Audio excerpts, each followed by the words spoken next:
अस्सलाम वालेकुम जी। मैं थोड़ा भाई खालिद महमूद शेख साहब नेड़े खलो।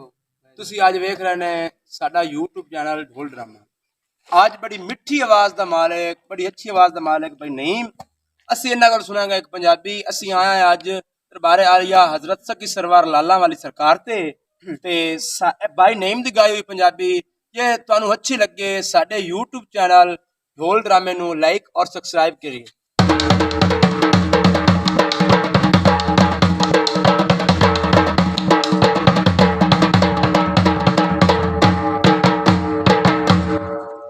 गन्ना चाया मिल कोलो ओए सा तेरे की लगदे ओ कदी पुछया दिल कोल एक वार ता सजण दा साया सा तेरे की लगदे सोने